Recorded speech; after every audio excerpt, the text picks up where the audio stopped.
one video to understand all the fundamental logic of weight loss. The aesthetics of our physique depend on muscles, while our body fat percentage determines how lean we are. Therefore, the essence of weight loss should be to lose fat while preserving as much muscle as possible. This way, you'll look better and be healthier after successful weight loss. The first step in weight loss is losing body weight. When the energy we expend exceeds the energy from our diet, we entered a state of calorie deficit.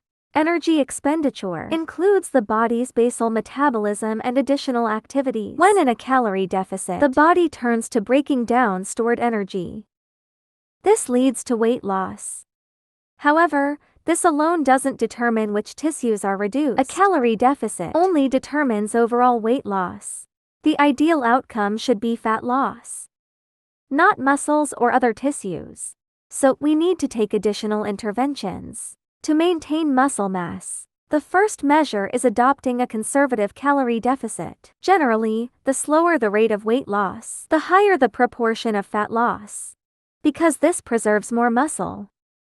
For example, this study analyzed the effects of fast versus slow weight loss on body composition during training. Both groups lost the same total weight, but the slower weight loss group actually gained a small amount of muscle mass. This means the weight they lost had a higher percentage of fat. The fast weight loss group lost more muscle, so fat comprised a smaller proportion of their total weight loss. Additionally, slower weight loss is generally easier to sustain because of a larger calorie deficit, means stronger daily hunger, easier irritability, and low energy. All factors that can make the dieting process unsustainable. Therefore, the practical recommendation is to use a relatively conservative calorie deficit that can be maintained while keeping life, mood, and training performance in a good state. The second intervention is daily intake. Protein intake alone is not enough to aid muscle retention, but when combined with training, it increases the proportion of fat broken down. For example, this study examined the effects of protein intake, a deficit on body composition during the same calorie, while subjects lost the same amount of weight. The high-protein group 2.4 grams per kg per day even experienced a slight increase in muscle during a calorie deficit. Consuming higher protein may have a beneficial effect on muscle growth or retention. So, it is recommended during fat loss to ensure at least 1.5 grams of protein per kilogram of body weight daily. If possible, you can appropriately increase this amount. The final point is intervention through training. Common training methods include strength training and cardio exercises or general physical activity to maximize fat loss. The focus should be on strength training. More specifically, training aimed at stimulating muscle hypertrophy. Resistance training provides the stimulus for muscle growth or retention during a calorie deficit. Without this stimulus, the body has no reason to preserve muscle tissue.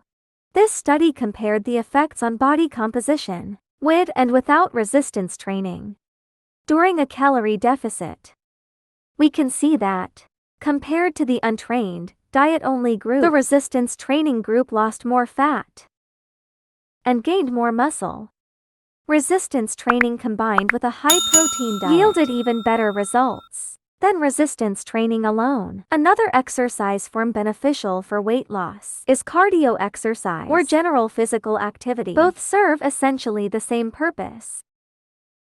They are not aimed at changing body composition, but rather at increasing total energy expenditure. However, exercise purely for energy expenditure is actually not as effective as we might think.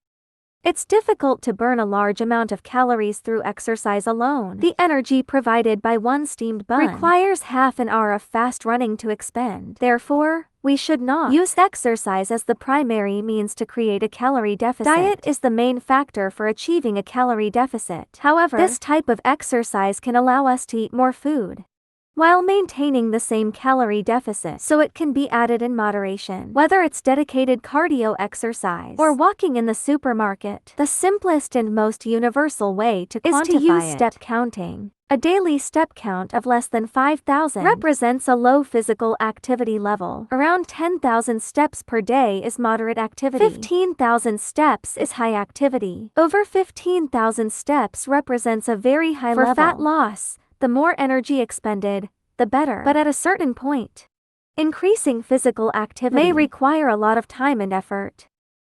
Simply eating a bit less. It is often easier to enlarge the calorie deficit. Therefore, the general recommendation to aim for a moderate level of physical activity.